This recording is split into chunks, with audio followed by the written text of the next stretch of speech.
I've just taken a look at this demand letter from Attorney General Cuccinelli of Virginia demanding correspondence of dozens of scientists, including Dr. Santer and Dr. Schneider.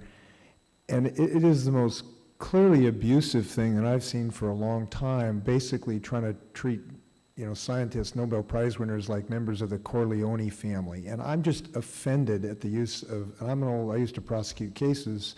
I have to tell you, I'm offended of somebody politicizing a science like this in an obvious attempt to intimidate people who are trying to get at the truth. And I just have to say that. I want to read a letter that was published in Science magazine May 7th. And it's an open letter.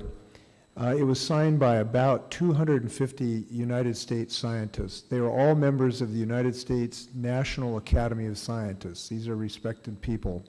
Here's what they said, and I want to see if members of the panel agree with what they said. This is just a paragraph out of their letter.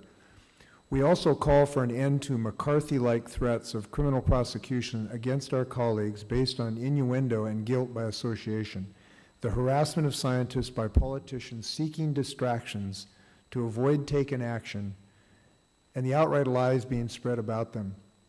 Society has two choices. We can ignore the science and hide our heads in the sand and hope we are lucky, or we can act in the public interest to reduce the threat of global climate change quickly and substantively.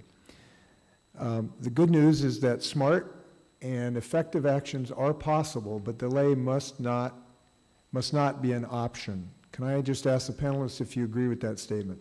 Dr. Cicerone?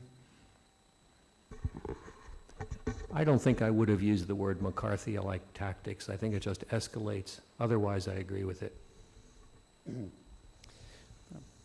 I agree. I agree.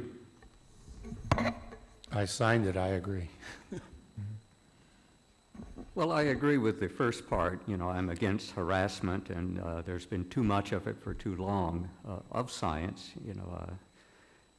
but it didn't start with Virginia. A lot of it started here on Capitol Hill. Many of us remember John Dingell's prosecution of David Baltimore, for example, which was every bit as bad as this.